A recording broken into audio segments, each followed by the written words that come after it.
श्री स्वामी समर्थ. जयशंकर. 17 मे रोजी अधिक मास म्हणजेच पुरुषोत्तम मास सुरू होत आहे आणि त्यानिमित्ताने अधिक फळ देणारी आणि भगवान विष्णूंना प्रिय असणारी अशी उपासना जरूर करावी. हा काळ अध्यात्म आणि आत्मिक प्रगतीसाठी अत्यंत फलदायी मानला जातो. या काळात केलेली उपासना आपल्याला कैक पटीने अधिक पुण्य देऊन जात असते. जर या महिन्यात आपल्याला आपली आध्यात्मिक ऊर्जा वाढवायची असेल तर विष्णूंना म्हणजेच श्रीकृष्णाला प्रिय असलेल्या भगवद्गीतेतील 15वा अध्याय तसेच विष्णूंचा मंत्र हा सर्वोत्तम मार्ग आहे. या काळात काही विशिष्ट नियमांचं पालन केल्यास आपल्या जीवनातील संकट दूर होऊन आपल्याला सुखसमृद्धी नक्कीच लाभते. यासाठी व्रत, एखादी उपासना नियमितपणे महिनाभर करावी असं शास्त्र आपल्याला सांगत असतं. भगवद्गीतेतील 15वा अध्यायाला पुरुषोत्तम योग असेही नाव आहे. या अधिक मासात या अध्यायाचे वाचन करण्याचे अनन्यसाधारण महत्त्व आहे. हा अध्याय का वाचावा?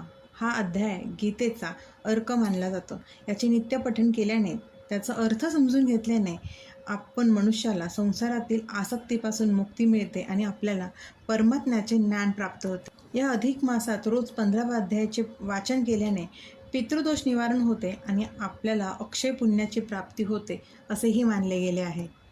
आता या अध्याय 15ची उपासनेची पद्धत कशी? तर सकाळी लवकर उठून स्नान करावं, देवासमोर दिवा लावून शांत चित्ताने बसावं.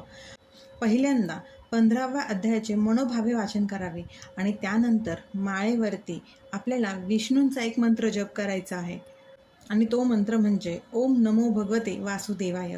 या मंत्राचा किमान एक माळ जप आपल्याला नक्कीच करायचा आहे. हा 12 अक्षरी मंत्र अत्यंत शक्तिशाली आणि प्रभावशाली आहे. अधिक मासात तुळशीच्या माळेवरती रोज 108 वेळा ह्या मंत्राचा जप करावा. हा तोच मंत्र आहे ज्याच्या जोरावर भक्त ध्रुवाने बालपणीच ईश्वराची प्राप्ती करून घेतली होती.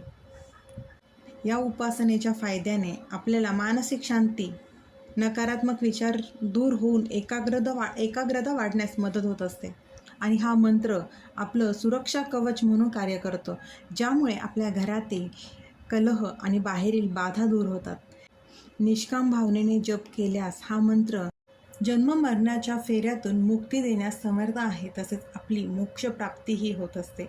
असं हे अनन्यसाधारण महत्त्व असलेलं अधिक मास म्हणजेच पुरुषोत्तम मास ह्या काळामध्ये भगवान विष्णूची ही साधी सोपी सेवा आवर्जून करा. श्री स्वामी समर्थ. अशक्य ही शक्य करतील स्वामी.